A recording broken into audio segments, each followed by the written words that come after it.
Shalom, shalom, mishpachah. Today we're going to take a look at His voice as the sound of many waters.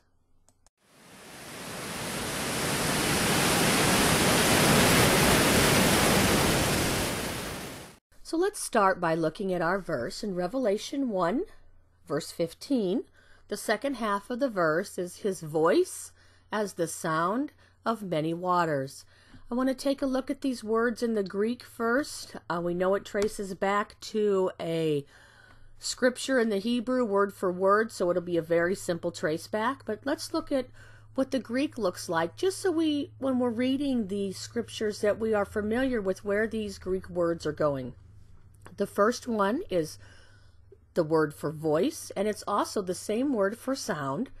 Strong's G5456, phone, which is where we get our word phone, probably akin to G5316 through the idea of disclosure, a tone, articulate, bestial, or artificial, by implication an address for any purpose, saying, or language.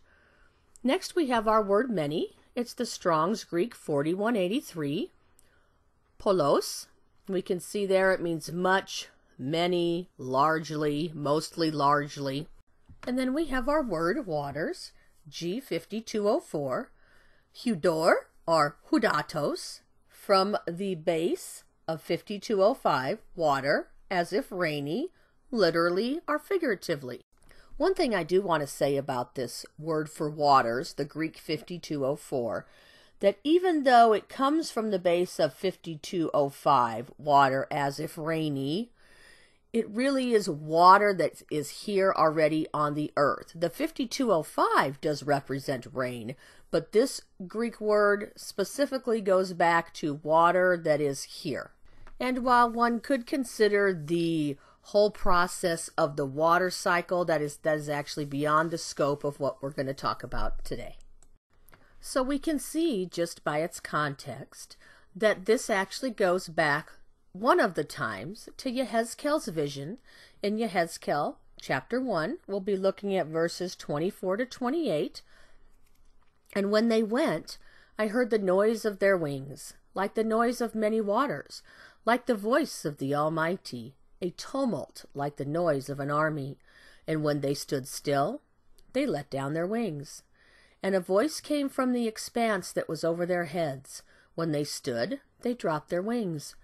And above the expanse over their heads was the likeness of a throne, in appearance like a sapphire stone. And on the likeness of the throne was the likeness as the appearance of a man high above it. And from the appearance of his waist and upward I saw what looked like glowing metal, with the appearance of fire all around within it.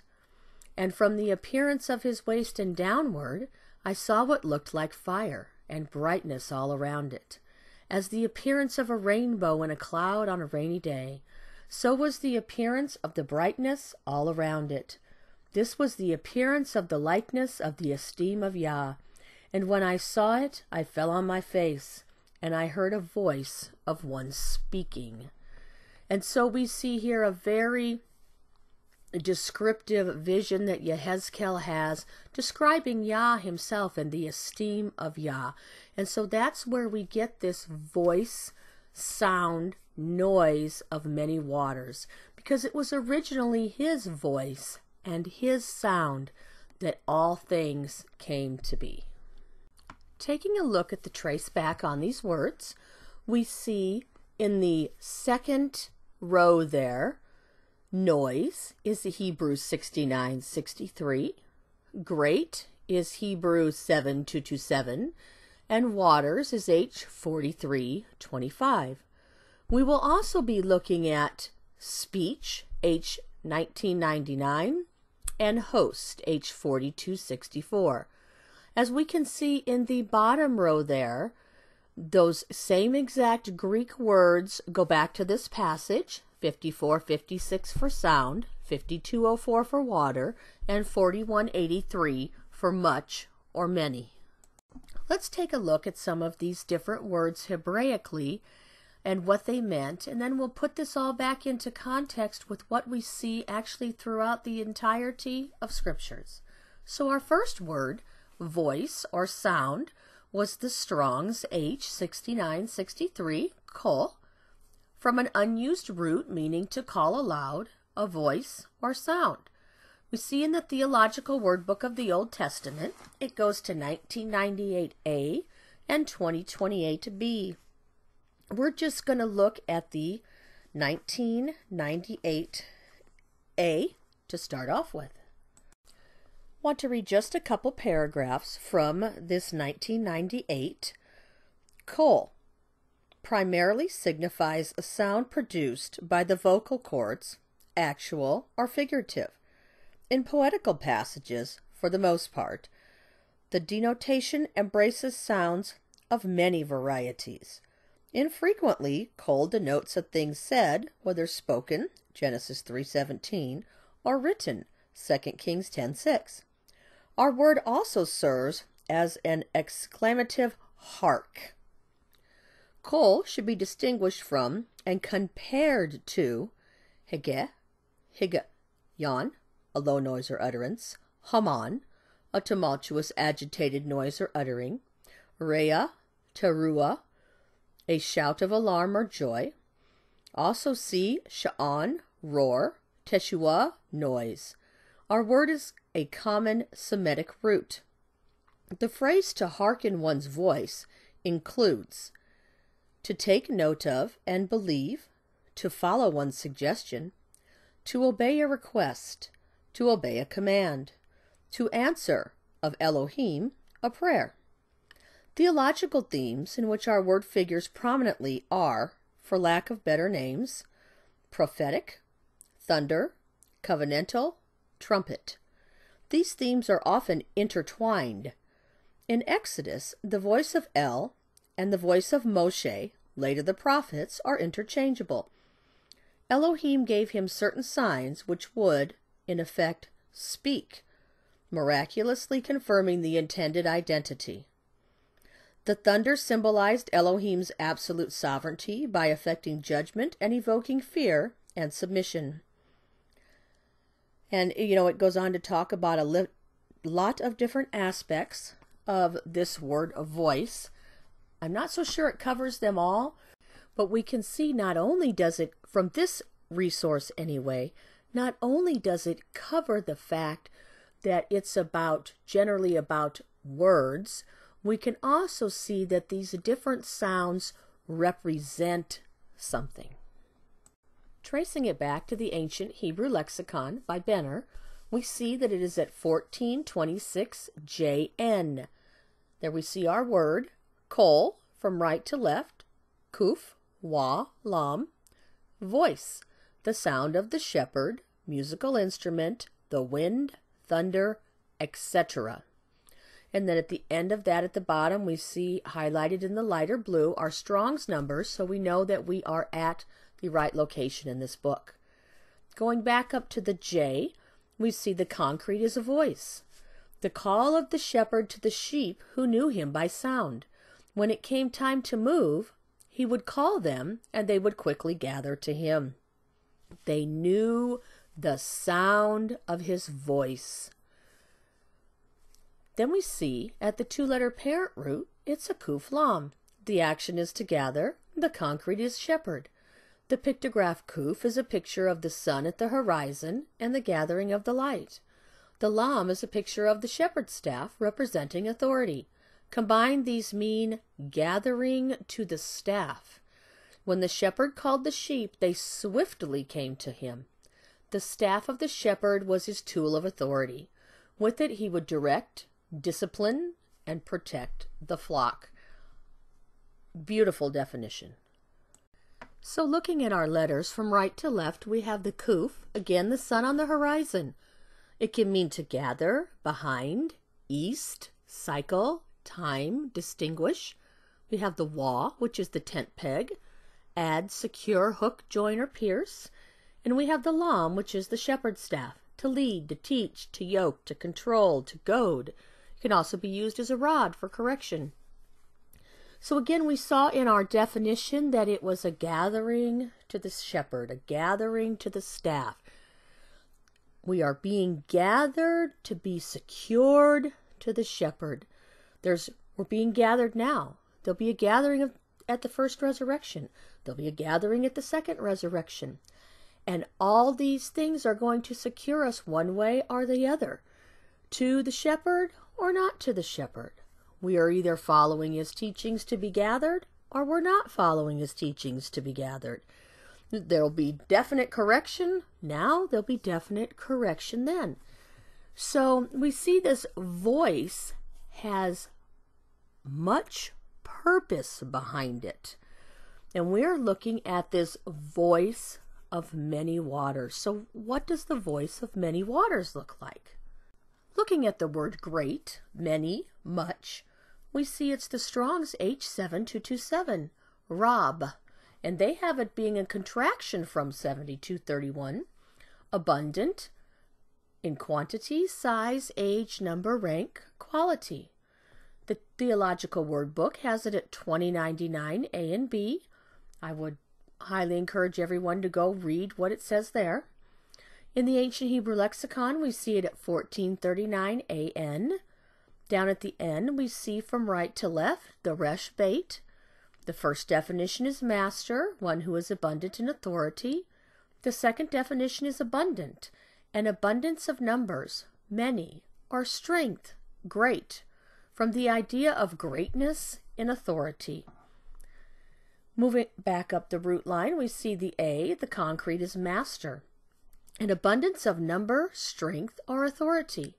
And at the two-letter parent root, we see from right to left, again, it's the resh bait. The action is to rule, the concrete is master, and the abstract is increase. The pictograph resh is a picture of a head.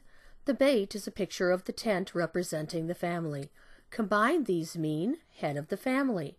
Each family has a master that rules all cases, trials, conflicts, and contests. This person was the representative for the whole tribe, one abundant in authority and wisdom. So we have this word abundant in numbers, abundant in strength, comes from the idea of greatness in authority. So we have this one who is in authority, who has this voice of many waters, but we know that underneath of him there are people that he puts in authority as well. So we'll take a closer look at that, but first let's look at the waters, because these are great many waters. And we'll do some considering of just things in the natural on water as well. So it's Strong's H4325. It's ma, dual of a primitive noun, but used in a singular sense. Water, figuratively juice, by euphemism urine or semen. We see in the Theological Word Book it's at 1188. I'm going to read quite a bit out of the Theological Word Book on this word. Some of it to go with the study and some of it just to give us all something more to think about and kind of give reference to what can be found in this resource. Historical aspects. The waters of heaven and earth were created by Elohim. In an all-embarking summary, Psalm 104 relates that El created the waters and the clouds, verse 3, and on the earth, verse 6. He controls their boundaries, verses 7 through 9, appoints springs to break out on the earth, verse 10, and rain to fall at his bidding, verse 13, thereby fructifying the earth and gladdening the heart of man. What an amazing picture to consider that the soil of our heart could be watered by the word of Elohim into the deepest crevices. Many liberal critics draw a crude picture of biblical cosmology in which the waters on high are held back by a solid firmament, being permitted to fall to the earth through windows. Actually, this is a strange mixture of mistranslation and misuse of poetic imagery. The biblical account depicts Elohim creating the upper waters, the watery clouds of heaven, and the lower waters by the word of his mouth. An expanse, rather than the Greek and Latin derivative firmament, was created between the two bodies. Genesis 1:6. No idea of hardness, dome-like effect, or solidity is attached here. Rather, as in EZEKIEL 1 and 10, it is merely a separating expanse. Neither are the lower waters, especially the deep of Genesis 1:2, to be connected with any primeval deep or mythological monster of chaos. Tehom is a good Canaanite word for the sea. Just as the waters under the earth are not necessarily infernal, but simply water below the shoreline in which men can fish. Likewise, the windows of heaven are metaphorical representations for, on other occasions, these same windows pour forth grain, 2 Kings 7:2, blessings, perhaps shekels, Malachi 3:10, and trouble, Isaiah 24:18. Elohim is also the regulator and dispenser of all the waters. He causes the rain to fall in time. He opens the floodgates in judgment, and he closes them. But even the normal flow of rivers and the presence of wells and springs continued to be his concern. His ability to provide water was proved by the provision of water in the wilderness. Out of the factors controlling the disbursement and availability of water is the conduct of man. Water is withheld from covenant breakers, lawless and disobedient peoples, but given graciously as a sign of the blessing of El to that nation or city which obeys the voice of Elohim. This divine mastery and ownership is demonstrated in the flood of Noah's day, the Red Sea deliverance, the Jordan River crossing, and Elijah's crossing of the Jordan. Thus the waters of the Red Sea distinguish between the people of El and hardened idolaters, while the waters of the Jordan recognize the authoritative command of its rulers, messengers. Likewise, water sprang from the rock for a thirsty nation at the word of Elohim's servant Moshe. Then there's another section which talks about ritual aspects, and it goes into all the different types of when and where and why and who of different cleansing. Very important to look at because we need to be cleansed. Then there's a section on metaphorical aspects. Water is an element in many metaphors. The desire for El, he who is the source of living water, is like a deer's thirst for water. Consequently, all who drink of him are like a watered garden, and like a spring of water whose waters fail not. Or like trees by the river of waters. Apart from Elohim, man is like a dry, waterless land doomed to die. Other figures depict a fearful heart as melting and becoming water, the knowledge of Elohim as a wide and broad as the waters of the seas, and death as the spilling of water. Distress is likened to much water or deep waters. Looking down under the eschatological aspects, we see, when Israel is restored to their land in a new Exodus, Elohim will again miraculously refresh his people by watering the old desert, and by changing the land into a garden showplace.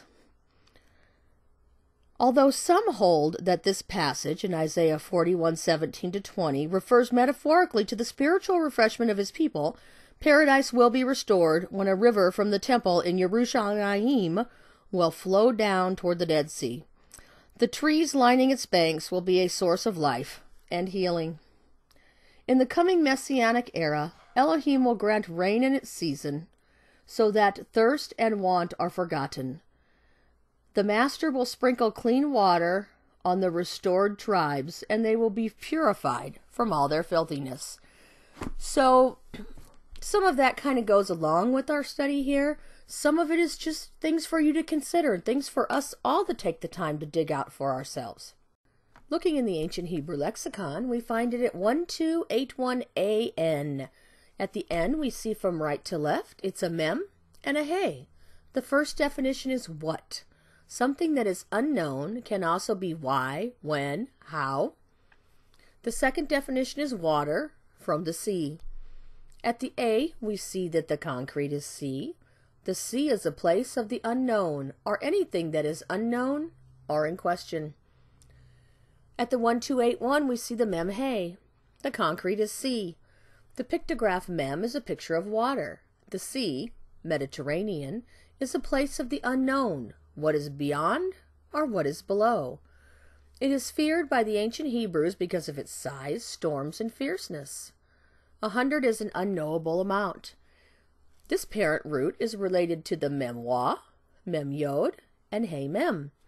I just wanted to note there that I've highlighted the hey mem in blue because we're going to see that come up just a little later on. So we see that this water again is a questioning word. Who, what, when, where, why, what's beyond and what's below. Water also cleanses in so many respects. And then we have the hey, which is revelation or behold. So we see the water, hopefully the water and his voice is the sound of many waters will answer so many of those questions and how to be cleansed and how to be there at this revelation and the things that are the revelation of Yah. Water carries such significant meaning even for us in life. We can't live without water. We can't live spiritually without the living water. Our body's made up of 70% water, receiving a lot of these things that we're hearing. So a lot of aspects to consider when we think about water. Looking at two more words in this verse before we move on, we see that his voice was like the noise of great waters, many waters, as the voice of the Almighty, like the voice of speech, as the noise, the sound, the voice of a host.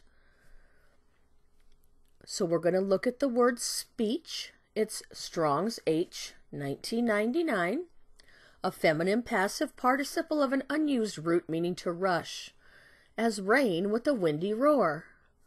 Also, it means a sound.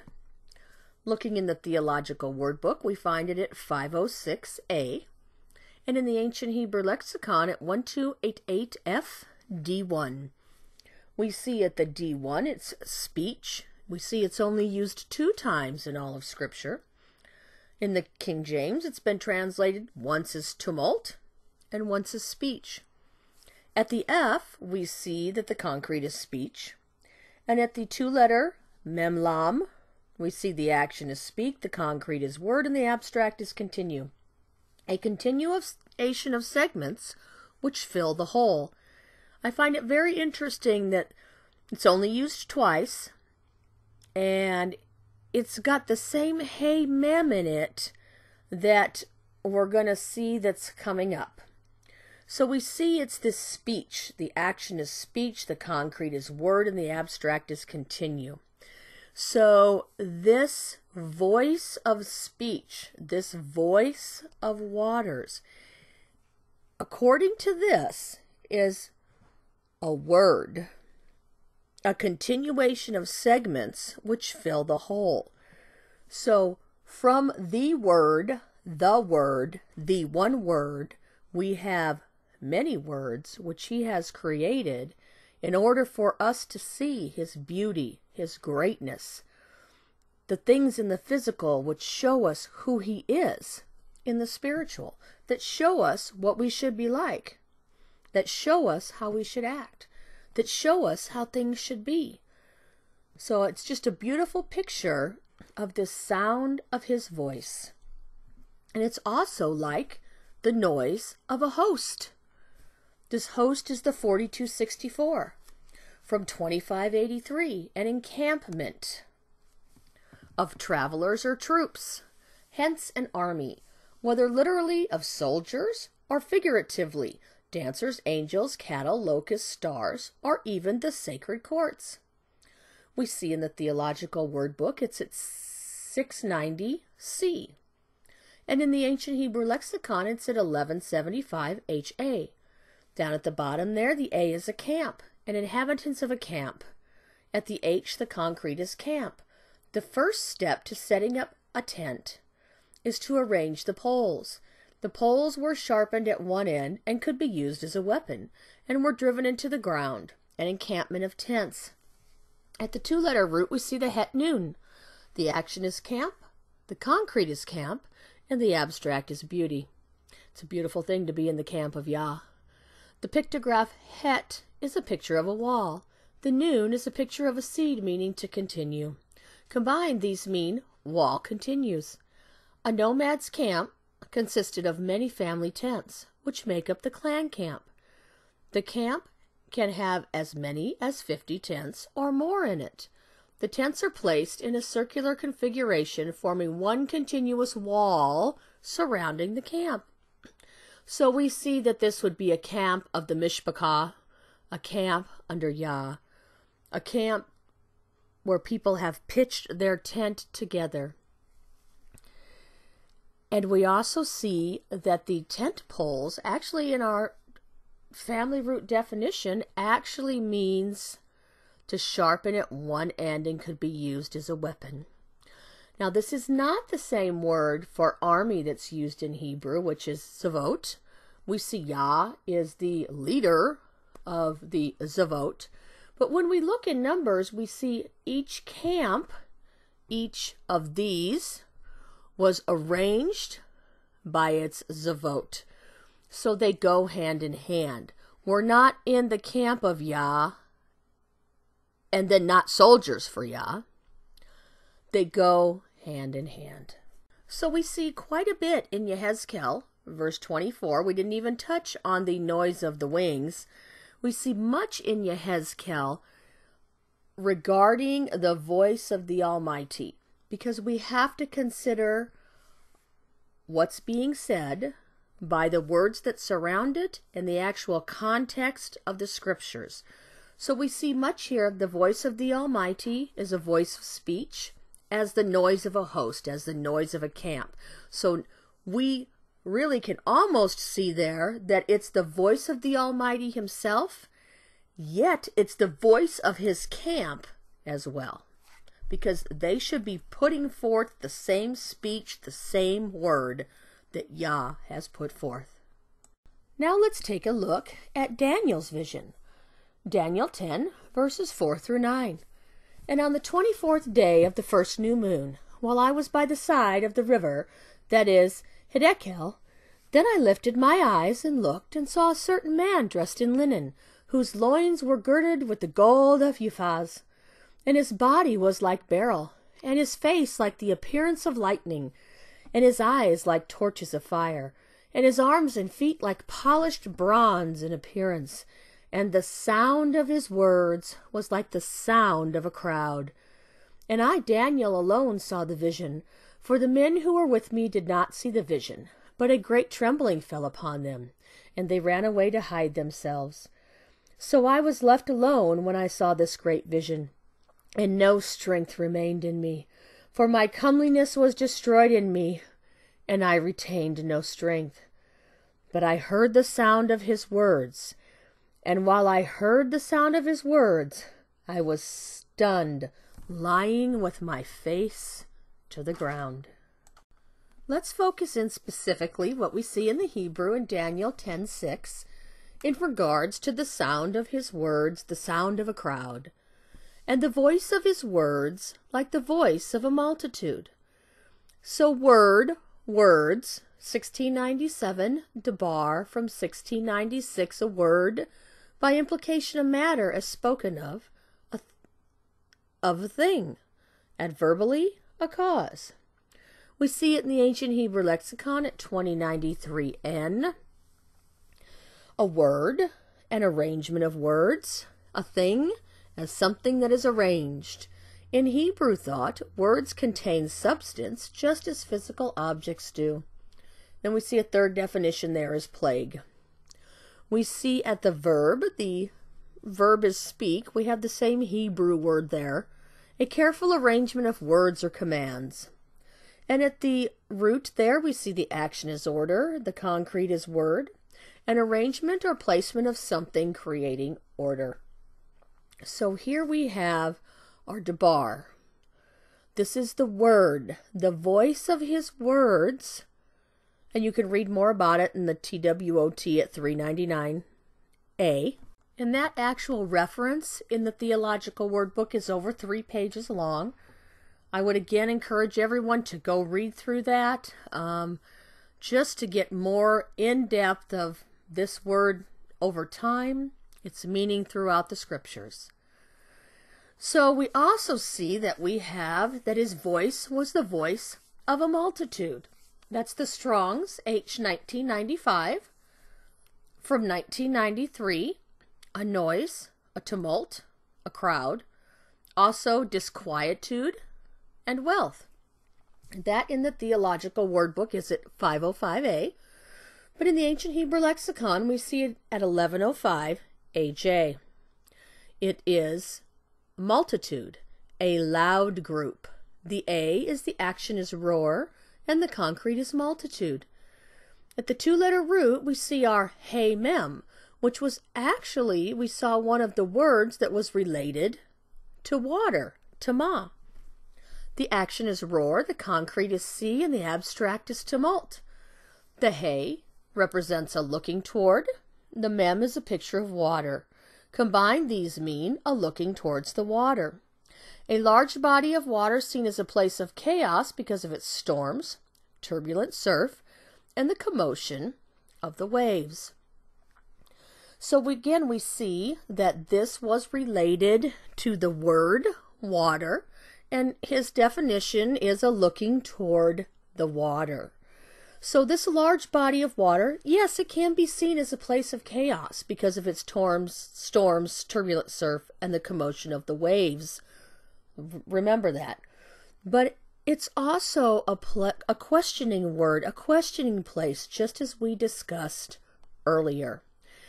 This water that brings the water of Yah, the water of his voice, the water of his word, the living water, brings revelation, hey, for us to be cleansed, mem. In turn, we as the people of Yah should be speaking the same words that are spoken by Yah. The same voice should be our voice. It's what we should be speaking forth.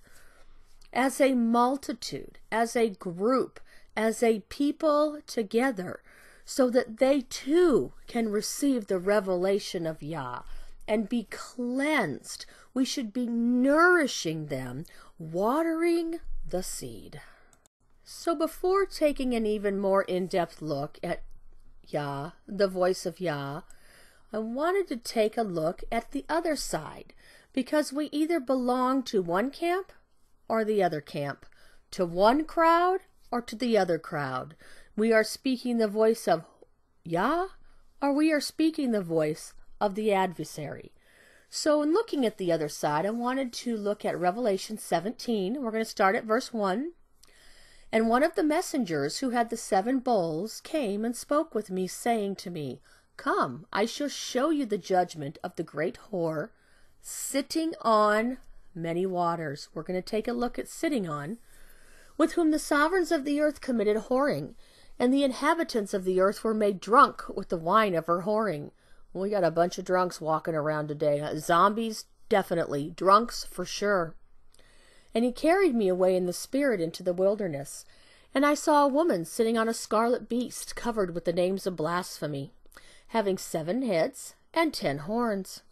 And the woman was dressed in purple and scarlet, and adorned with gold and precious stones and pearls, holding in her hand a golden cup filled with the abominations and the filthiness of her whoring.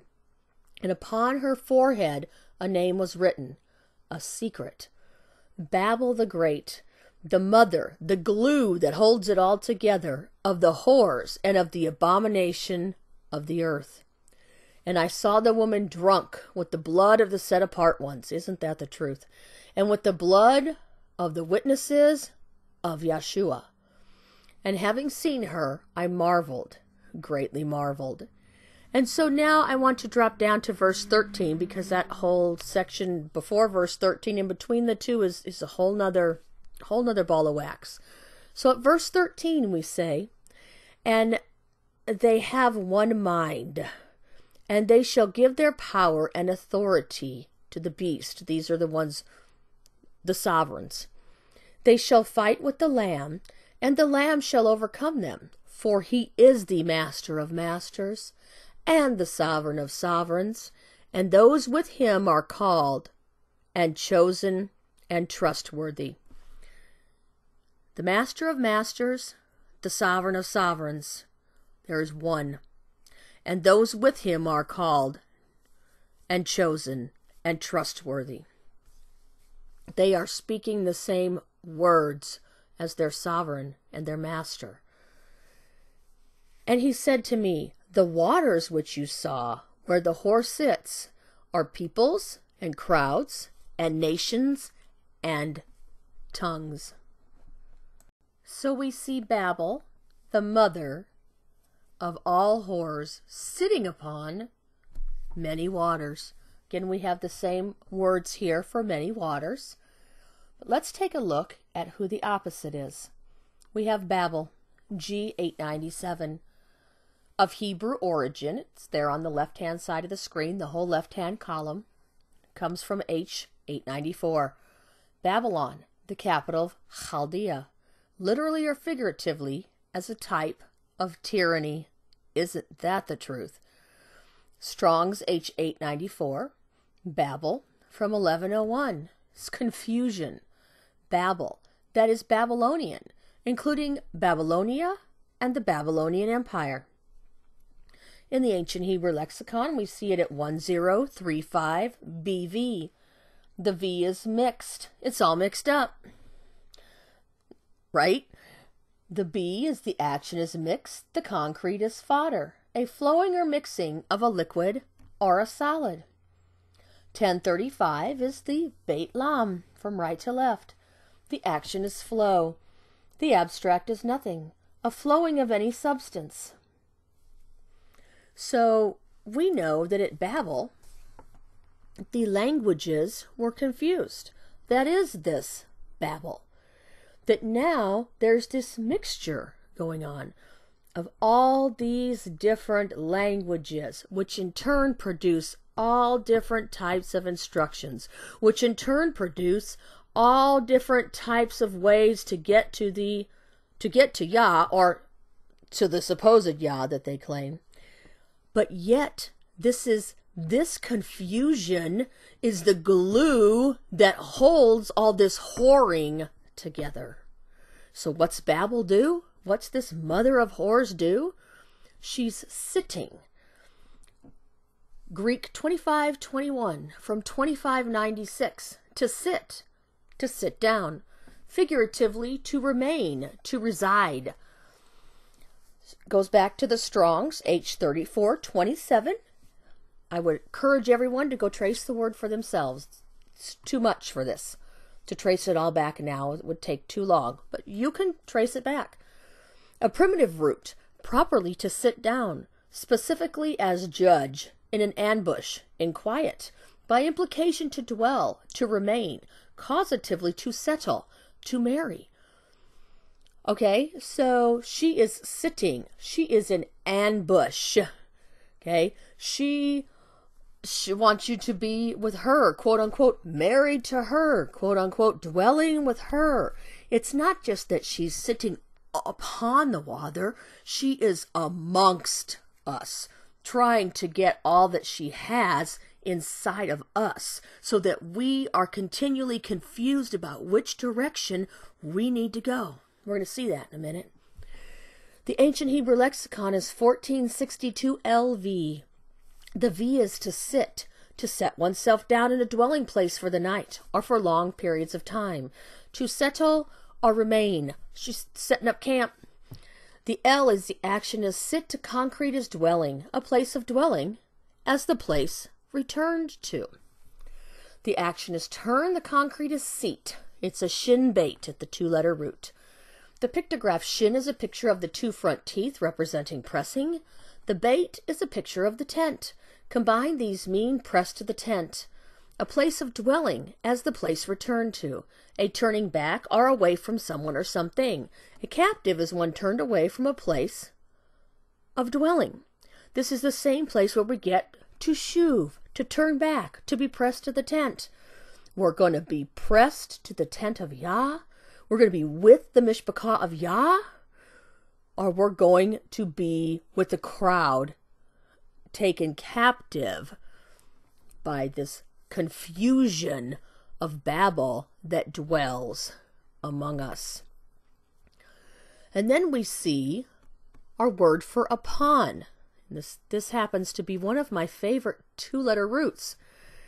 1909 in the Greek, primary preposition as a relation of distribution, that is, over, upon, etc. And then there's some more of the definition there, but let's get right back to the Hebrew. It's H5921. Al, properly the same as 5920, used as a preposition in the singular or plural, often with a prefix, or as a conjunction with the particle following. Above, over, upon, or against. And then there's some more to that definition there as well. In the ancient Hebrew lexicon, we see it at 1357 AN. The N is above or upon. The A is the action is to raise. At the two-letter 1357 root from right to left, we see the ayin and the lamb. The action is to work. The concrete is yoke. The pictograph ayin is a picture of the eye, representing knowledge, and a lam is a picture of the shepherd's staff or yoke. Combined, these mean experience the staff. The yoke, a staff, is lifted over the shoulder, is attached to the oxen for performing the work. So right here, Babylon, confusion, the mother of whores, the glue that's holding this all together, is dwelling with, is residing with, and causing them to experience, have knowledge of her instructions. Not the shepherd of Yah, not the yoke of Yah, but the yoke of Babel who is among us. And the whole opposite picture of that is Yah who came to rescue us, coming to rescue us from this confusion, from this mixture, and cause us to come back to shuv, to be pressed to the tent, because we can experience his staff, we can experience his yoke, because his yoke is easy and his burden is light. And so we can either continue to dwell with, allow to Babel to dwell with us and in us, and we can continue to have the knowledge and experience the instructions and what she is feeding us, the glue that holds the whore together, or we can come out from among her. Luke 8, verses 22 to 25.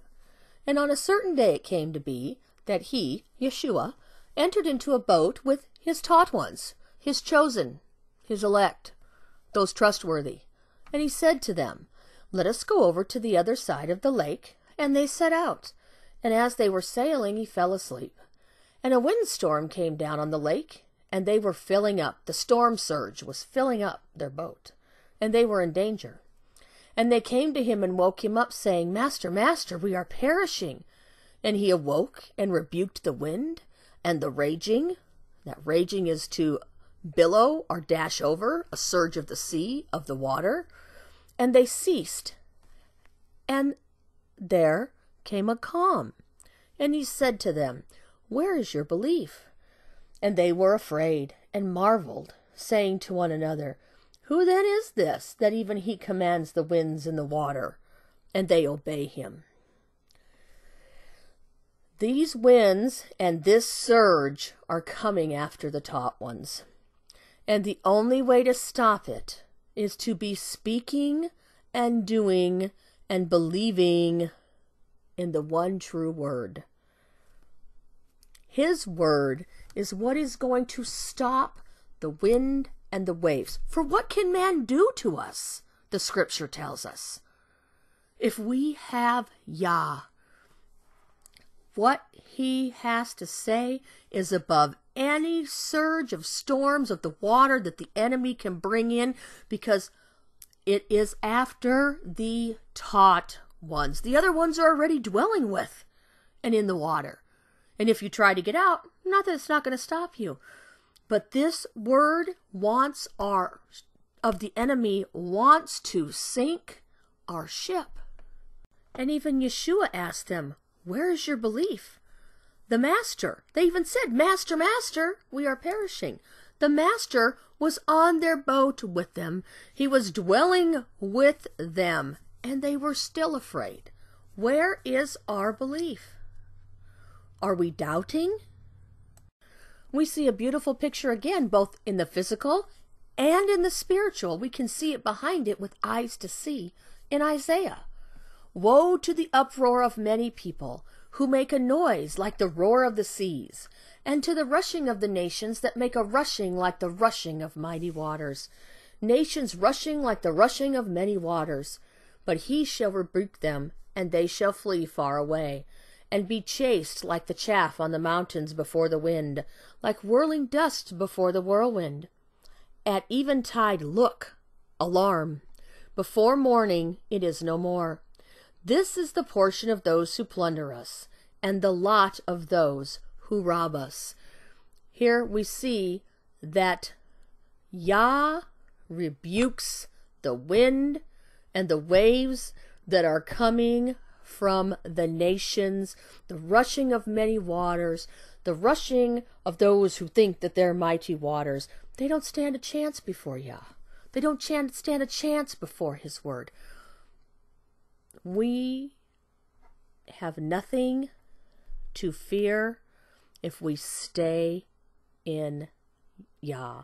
Dwell with Yah. There is an outcome that has already been recorded, an outcome that Yah will not be surprised by because he already knows the outcome. This will be the outcome. James chapter 1 verse 1. Yaakov, a servant of Elohim and of the Master, Yeshua Messiah, to the 12 tribes, to all 12 tribes, who are in the dispersion. We are in the dispersion. Greetings. My brothers, count it all joy when you fall into various trials, knowing that the proving of your belief works endurance. And let endurance have a perfect work, so that you be perfect and complete, lacking in naught. If any of you lacks wisdom, let him ask of Elohim, who gives to all generously and without reproach, and it shall be given to him. But he should ask in belief, not doubting. For he who doubts is like a wave of the sea, driven and tossed by the wind. For that man should not think that he shall receive whatever from the Master. He is a double-minded man, unstable in all his ways. Do we believe, or do we doubt? Are we being tossed around in the sea and the wave of doctrines and dogmas because we don't believe and are not acting upon what he said? We've asked, he gives it generously, and then what do we do with it? They were on the boat, they were dwelling with him on the boat, and he asked them, where is your belief? So, where is our belief? Are we going to be tossed to and fro by every wind and wave of doctrine? Or do we believe what the word of Yah has revealed to us? And no matter what goes on around us, no matter what the trial, knowing that the proving of our belief works endurance in us, because we are to endure unto the end, so that we are perfect, mature, tamim, a spotless, wrinkle-free bride, and complete, totally tame for the yoke, lacking in nothing. So what do we need to do? Revelation 18. After this, I saw another messenger coming down from the heaven, having a great authority, and the earth was lightened from his esteem. And he cried with a mighty voice, saying, Babel the great is fallen, and has become a dwelling place of demons, a haunt for every unclean spirit, and a haunt for every unclean and hated bird. Well, that's a picture. Because all the nations have drunk the wine of the wrath of her whoring, and the sovereigns of the earth have committed whoring with her, and the merchants of the earth have become rich through the power of her riotous living. Keep following those who think they're the kings of the earth. This is where we're going to end up if we do. And I heard another voice from the heavens saying, This is what we should be doing. Come out of her, my people, lest you share in her sins, and lest you receive of her plagues, because her sins have piled up to reach the Shemaim, just like the Tower of Babel. And Elohim has remembered her unrighteousness. And a passage here that we're probably all very familiar with. 2 Corinthians 6. We'll start at verse 14. Do not become unevenly yoked with unbelievers. We need to be yoked with believers. Where is our belief? Where is the mishpachah? Where is the camp? Where is the clan that we're supposed to be in this war with? We need to be yoked with believers. For what partnership has righteousness with lawlessness? And what fellowship has light with darkness? And what agreement has Messiah with Belial, the true word with the word of Babel? Or what part does the believer have with an unbeliever? And what union has the dwelling place of Elohim with idols? Absolutely none. For you are a dwelling place of the living Elohim. As Elohim has said, I shall dwell in them and walk among them, and I shall be their Elohim, and they shall be my people. Therefore, come out from among them and be ye separate, says Yah, and do not touch what is unclean, and I shall receive you. And I shall be a father to you, and you shall be my sons and daughters to me, says Yah the Almighty. This do not touch with unclean has to do with not touching the unclean word. Because once you receive this unclean word and you look towards whatever's being shown you that's unclean, then you do something that makes you unclean. It all starts with a word. Then it goes to your thoughts, and then it goes to your actions. So we have to back clear out from dwelling among Babel, even receiving the words, listening to the words that she, the mother of all whores, would speak to us. A little confirmation in the physical to go with the spiritual. Jeremiah 50:28. Listen.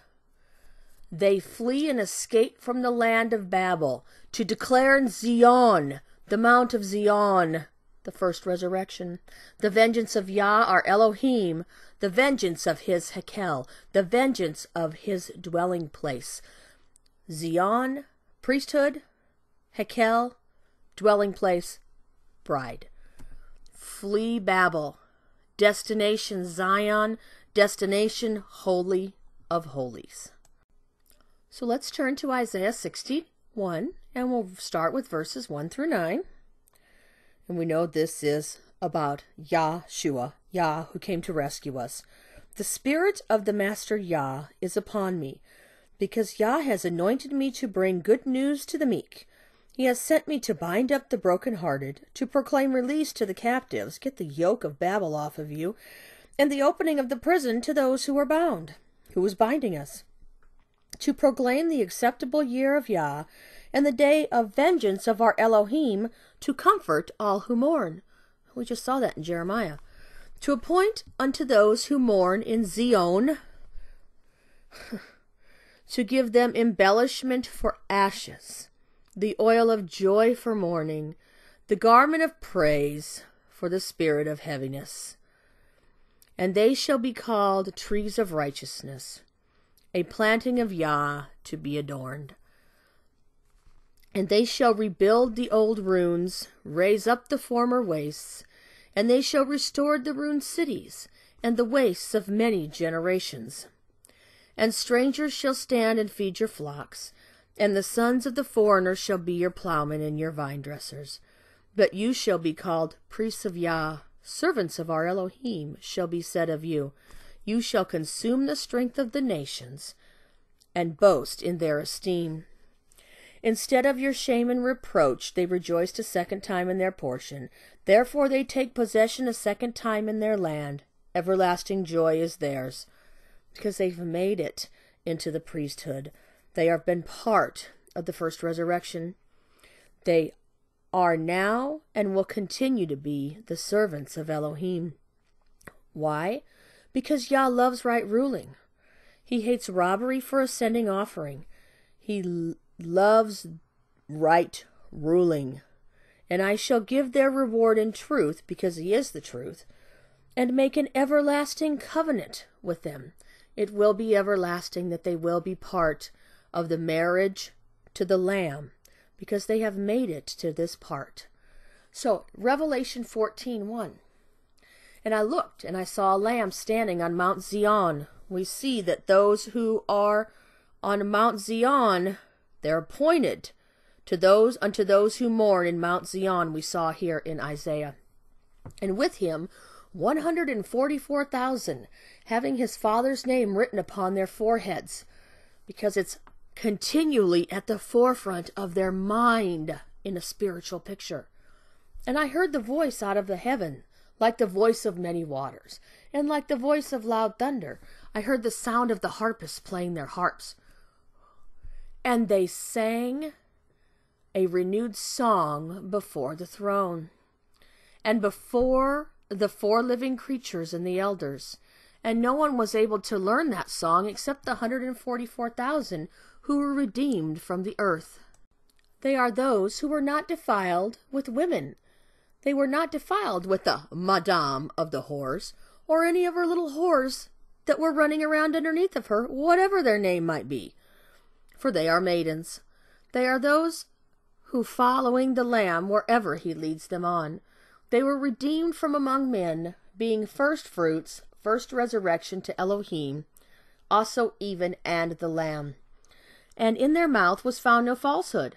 Why? Because they spoke the true word. The word was that came out of their mouth was the same voice of Yah.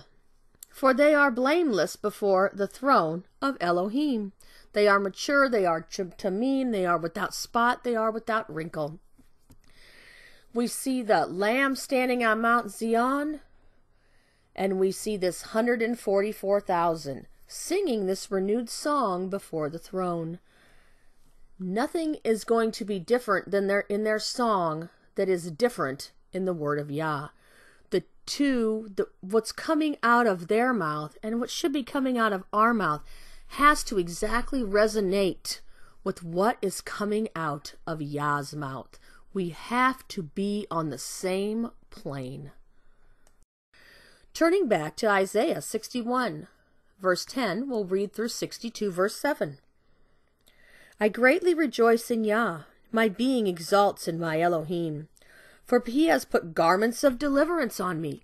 These ones here, they were redeemed from among men, being the first fruits to Elohim, and also even the Lamb. The first fruits will be the bride. He has covered me with a robe of righteousness, as a bridegroom decks himself with ornaments, and as a bride adorns herself with jewels.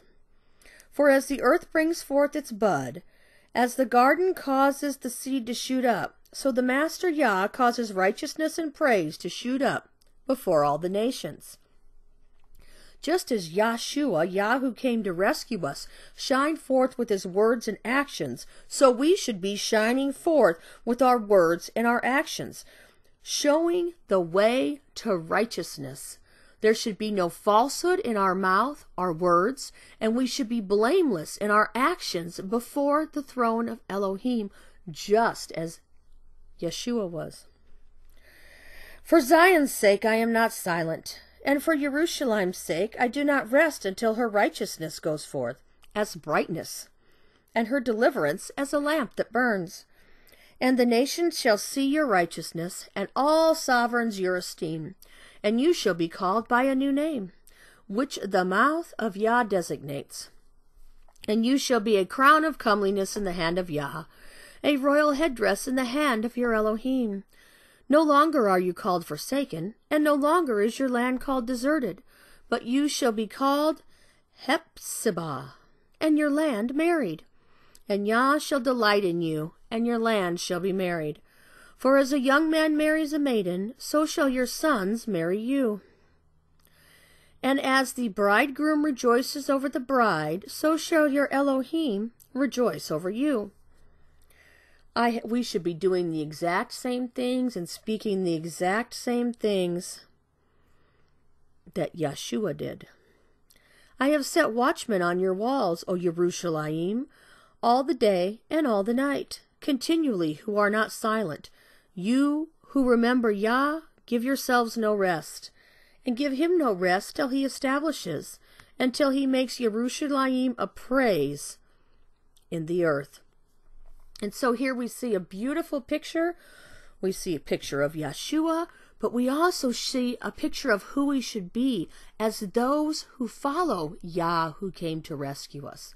Not defiled with Babel, not defiled with the quote-unquote madame of the whores of the earth who carry on many different names or denominations or what have you. We should be those who are the 144,000, are the ones who were maidens. There was no falsehood, and they were blameless and spotless before the throne of Elohim. Finally, we'll turn to Revelation 19. And in this chapter, we'll see many of the things that we spoke of throughout the study. Starting at verse 1. And after this, I heard a loud voice of a great crowd in the heavens saying, Hallelujah! Deliverance and esteem and respect and power to Yah our Elohim. Because true and righteous are his judgments. Because he has judged the great whore, Babel, the one who's dwelling amongst us, the great whore, who corrupted the whole entire earth with her whoring, with her confused language, causing people to think confused things in what is being obedient to Yah and what is not being obedient to Yah, corrupted the whole earth with her whoring. And he has avenged on her the blood of his servants, shed by her. And a second time they said, Hallelujah! And her smoke rises up forever and ever. And the 24 elders and the 4 living creatures fell down and worshipped Elohim, who sat on the throne, saying, Amen, Hallelujah. And a voice came from the throne, saying, Praise our Elohim, all you his servants, and those who fear him, both small and great. The priests of Elohim, the servants of Elohim. And I heard as the voice of a great crowd, as the sound of many waters, and as the sound of mighty thunders, saying, Hallelujah, for Yah El Shaddai reigns. Let us be glad and rejoice, and give him praise, for the marriage supper of the Lamb has come, and his wife has prepared herself. And to her it was given to be dressed in fine linen, clean and bright. For the fine linen, the brightness, the shining, is the righteousnesses of the set-apart ones, of the bride, of those who were in the first resurrection, of those who were the first fruits, of those whose no falsehood was found in their mouth. And they were without spot, they were without wrinkle, they were without blemish in their obedience unto him. And he said to me, Write, blessed are those who have been called to the marriage supper of the Lamb. And he said to me, These are the true words. This is the truth, because he is the truth, because his word is the truth, because everything from the El to the Tah is the truth in its correct order. It's not confused.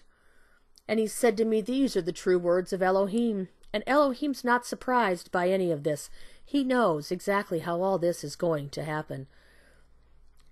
And I fell at his feet to worship him, but he said to me, See, do not do it. I am your fellow servant, and of your brothers who possess the witness of Yeshua. Worship Elohim, for the witness of Yeshua is the spirit of prophecy. And I saw the heaven opened, and there was a white horse, and he who sat on him was called trustworthy and true. We should also as well be trustworthy and true in all the matters of Elohim, because we should be following him. And in righteousness he judges and fights. And his eyes were as a flame of fire. And on his head were many crowns, having a name that has been written, which no one had perceived except himself. And having been dressed in a robe dipped in blood, he was dressed in the robe dipped in blood. And his name is called the Word Yahweh. And the armies of the heaven, those who were in the camp, dressed in fine linen, white and clean, bright, righteous, followed him on white horses. And out of his mouth goes a sharp sword, the word, that which it should smite the nations. He's going to use the word to smite the nations. His very own word, his very own self, is going to smite the nations that tried to come rushing in and take over, because he will cause them to flee, and he will kill them. And he shall shepherd them with a rod of iron, and he treads the winepress of the fierceness of the wrath of El Shaddai. And on his robe and on his thigh he has a name written, Sovereign of Sovereigns, we saw this earlier, and Master of Masters. And I saw one messenger standing in the sun, and he cried with a loud voice, saying to all the birds that fly in mid-heaven, Come and gather, for the supper of the great Elohim. For amongst Babylon will be a haunt of demons and every unclean bird, to eat the flesh of sovereigns, and the flesh of commanders, and the flesh of the strong ones, and the flesh of horses, and of those who sit on them, and the flesh of all people, free and slave, both small and great, who decided to continue to dwell in confusion. And I saw the beast, and the sovereigns of the earth, and their armies gathered together to fight him who sat on the horse, and his army. Bad idea. And the beast was seized, and with him the false prophet, who worked signs in his presence, by which he led astray those who received the mark of the beast, and those who worshipped his image. But we know there are some who did not receive that mark on their forehead or on their hands, and they did not worship his image, because their part was in the first resurrection, and the second death has absolutely no authority over them. The two were thrown alive into the lake of fire, burning with sulfur. And the rest were killed with the sword, with the word, the double-edged sword which comes from his mouth, of him who sat on the horse, and all the birds were filled with their flesh. I hope this opens people's eyes to really dig into the scriptures for themselves, to look and see what's being fed to us that might not quite be the truth. It might look good, and it might feel good, but we need to know, and we need to be able to dig for ourselves to ascertain what is the truth and what is not. We need to be listening for the voice of Yah. We need to be letting the living water pervade the very souls, the very soil of our heart, into all its cracks and into all its crevices. And in turn, we need to be shining forth the brightness in our words, which should be true, in our obedience, which should have us being without spot or without wrinkle. There is a nation, a world of people dying out here. I hope this has blessed you. Hallelujah. And I pray that each one of us will be found digging just a little deeper.